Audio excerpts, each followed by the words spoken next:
ज्येष्ठ पत्रकार प्रभाकर पवार यांनी लिहिलेल्या मुंबई पोलीस आयुक्तांचा इतिहास या पुस्तकाचा प्रकाशन सोहळा पार पडला। यावेळेला खासदार संजय राऊत उपस्थित होते। या कार्यक्रमात माजी मुंबई पोलीस आयुक्त M.N. सिंह यांनी एक वक्तव्य केलंय। पोलीस आयुक्तांना रोज रोज बदलायचं नसतं, राऊतांनी त्यांच्या सहकाऱ्यांना सांगावं, राऊत ज्येष्ठ राजकारणी असून माझी मागणी पुढे मांडा, असं M.N. सिंह यांनी यावेळेला म्हटलंय।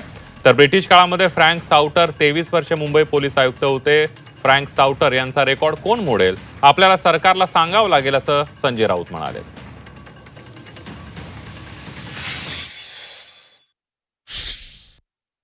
15 police commissioners had less than 1 year tenure. Out of them, 5 had less than 6 months tenure. तुम्ही जरा लक्षात ठेवा, तुम्ही you should tell it to your colleagues in politics. मुंबईच्या पोलीस कमिशनरला तुम्ही दर महिन्याला बदलत असला तर काय होणार मुंबईच्या?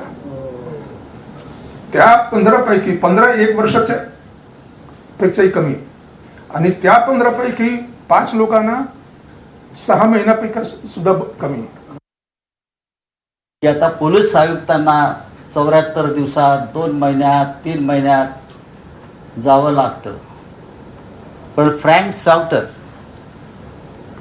हे साधारण 23 ते 24 वर्ष या मुंबईचे आयुक्त होते, आणि त्यांचा रेकॉर्ड आता कोण मोडणार? त्यासाठी आता आपल्याला सरकारला सांगावं लागेल की हा ब्रिटिशांचा रेकॉर्ड आपल्याला मोडावा लागेल।